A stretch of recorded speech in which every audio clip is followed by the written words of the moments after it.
Okay, so here's my review about the um, the Yamaha WR 155R, which I've had for about 2 months and driven about 2,000 kilometers now. And I don't know if you saw my previous video, but in there I reviewed the the Kawasaki KLX 150BF, which I had before. And yeah, overall this is a pretty massive upgrade.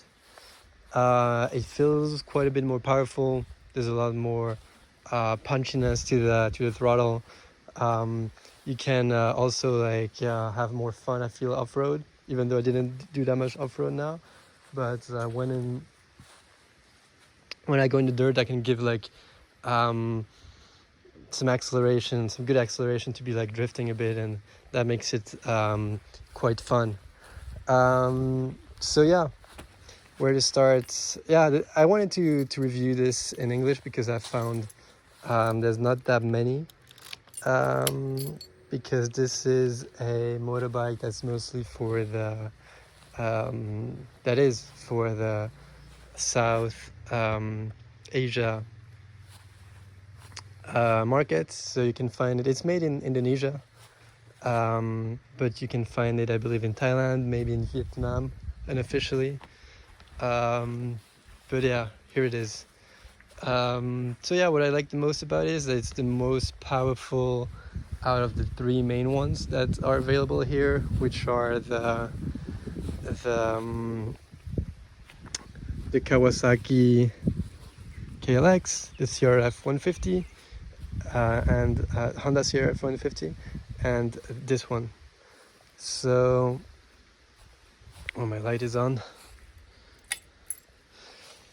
So yeah, what you get pretty much for $2,500, or actually a bit more, 2,500 euros maybe, is 155cc engine that is more powerful than the others in that range, the CRF 150 and KLX.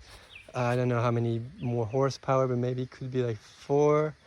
I don't know. Yeah, this is a rough review, so I don't want to go that much into details. What I can say, it feels much more like a real motorbike than the other ones. It is a bit heavier than the KLX, for example, and this, I believe, is because it has a radiator, like a liquid cooling system.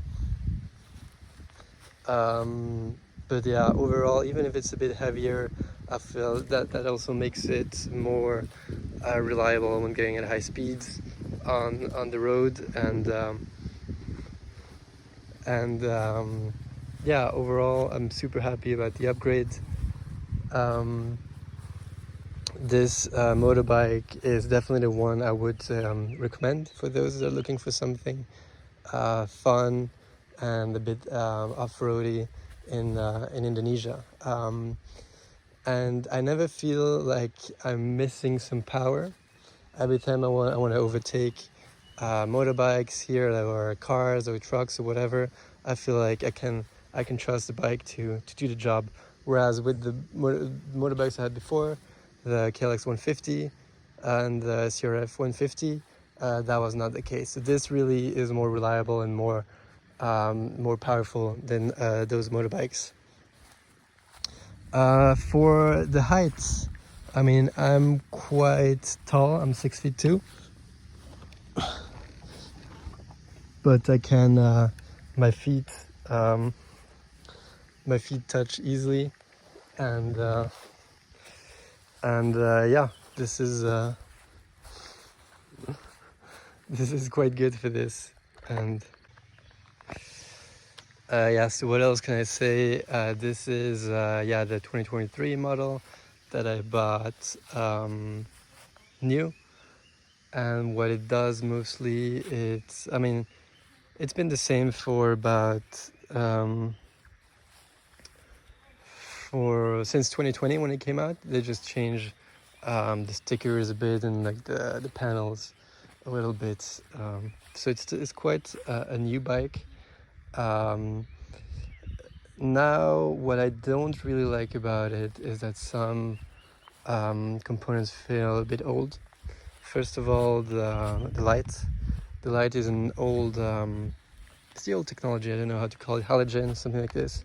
It's the old technology when the new ones usually have LED. For example, sometimes I ride with the NMAX motorbike and scooter, and there the light is much better than this one. So I wish this one really had an LED, because in 2023 to buy a motorbike new that doesn't have an LED, that's a bit annoying.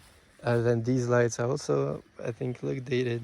There's some much more modern ones, and yeah, unfortunately, I guess these are some of the um, sacrifices, let's say, that I have to make to make it cheaper and more attractive to the Indonesian and Southeast Asian markets.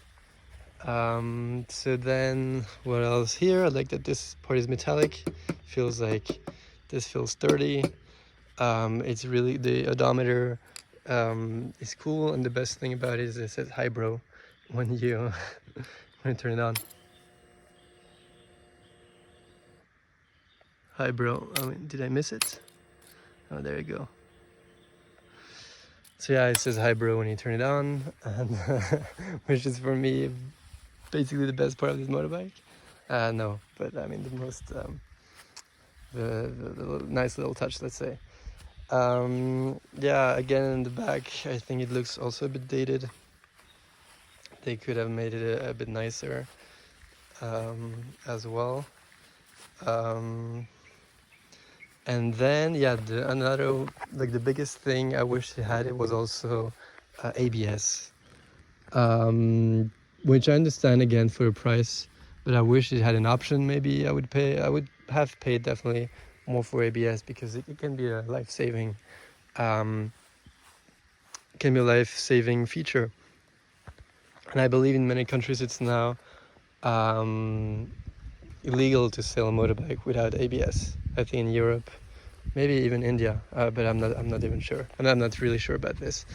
So yeah, because it has happened to me at least one time where I was like riding quite fast downhill with a lot of traffic on the left side. I was on the right side, and then some car just started pulling out on the right side without the blinker and everything, and I had to brake, and I slid for at least 10 meters or so. Luckily, I had good control, so nothing happened. But I think having ABS would have helped in that situation, and yeah. So I'm being careful with this. With the braking situation, and yeah. But off-road, I don't have that much experience with it yet. I will go to the volcano here in Bali pretty soon, probably tomorrow or Saturday, to get some more sensations about this. But yeah, do I recommend this motorbike? Definitely, if you live in Indonesia and looking for something a bit off-roady, not a scooter, which is what most people drive here, but I just cannot.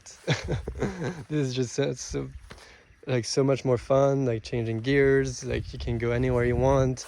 There's just so many potholes here as well, so it makes a lot of sense to have something like this.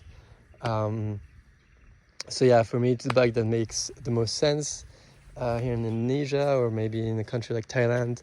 And yeah, if you have any more questions about this motorbike, how I feel about it, or anything, yeah, just let me know. But yeah, it's a really great bike, and I'm loving driving it every day. Oh, actually, one thing that's also a YouTuber saw that he pointed out was that here, if you go off-road and you hit a lot of rocks, here there's no protection, so it's just gonna hit and bang against the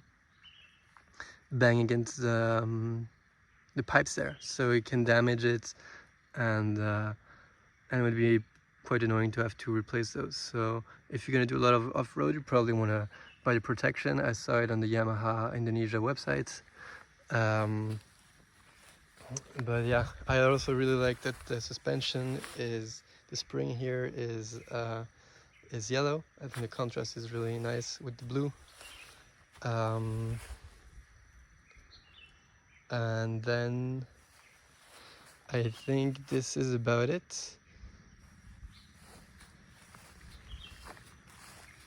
But yeah.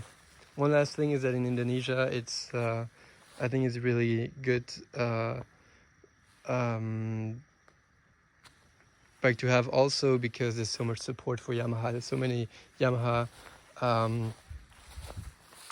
garage that are gonna have all the original parts, and then they know the bike the motorbike super well, so they have. Yeah, so I was saying before my phone overheated that yeah, there's so many Yamaha garages here in Bali at least, so you can always be sure that there's going to be someone to fix your motorbike properly and with the right parts. So I think my phone overheated again, but I was saying that there's really a lot of Yamaha garages here in Bali, so it's really you have good repair options here and with real parts. And I heard this was not the case, for example, in Vietnam, but I think in Thailand or here that will not be a problem. So there you go. That's my rough review of the Yamaha WR155R. I definitely recommend it, even though there's a few flaws that I wish it didn't have. But hey, no bike can be perfect, especially at this price. I think the value is really amazing, and yeah, I can only recommend this bike.